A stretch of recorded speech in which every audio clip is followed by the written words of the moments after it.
सर्दी बढ़ते ही गरीब और मुतवस्सित तबका तन ढांपने के लिए बाजारों का रुख करता है।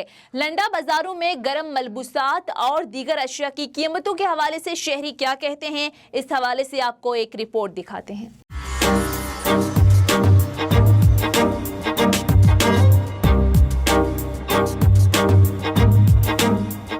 इस्लामाबाद में सर्दी की शिद्दत में इजाफे के साथ ही लोग गर्म मलबूसात की खरीदारी शुरू कर देते हैं। गरीब और मुतवस्सित तबके के लोग नए मलबूसात की खरीदारी की सकत ना रखने के बाइस लंडा बाजारों का रुख करते हैं।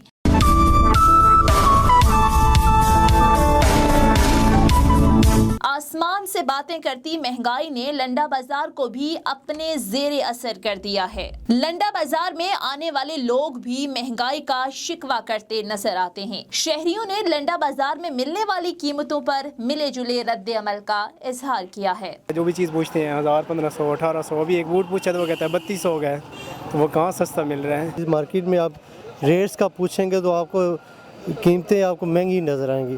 चीज़ें तो बेहतर हैं लेकिन प्राइस बहुत ज़्यादा है। वैरायटी है, कलर में भी हैं, मिल रहे हैं, एक तरह से लंडे के ही हैं। न्यू में इतनी वैरायटी नहीं होती ना, तो साइज़ मिलना वैसे बहुत पॉसिबल नहीं है यहाँ पर। आम बाज़ारों की निस्बत यानी यहाँ पे चीज़ें उतनी अच्छी नहीं है, लेकिन क्योंकि ये जो नॉर्मल पीपल हैं, लोग हैं, वो लोग इसको अफोर्ड कर सकते हैं, अफोर्डेबल है ये। इसमें साइज़ वगैरह का थोड़ा मसला होता है कि साइज़ वगैरह एक नाप के नहीं आते, जैसे बाकी ब्रांड में आपको हर साइज़ मिल जाता है। इनमें साइज़ तो थोड़ा मिलना मुश्किल होता है, लेकिन इसमें ये फ़ायदा होता है आपको कि इसमें कम खर्च में आपको अच्छी चीज़ें मिल जाती हैं। शहरियों का कहना है कि अगरचे आम मार्केट की निस्बत लंडा बाजार में कीमतें तो कम हैं, लेकिन हुकूमत और इंतजामिया का अमल दखल न होने की वजह से ताजिरों की जानिब से मनमानी रेट पर अशिया फरोख्त की जा रही हैं, जो कि आवाम की पहुंच से दूर हैं।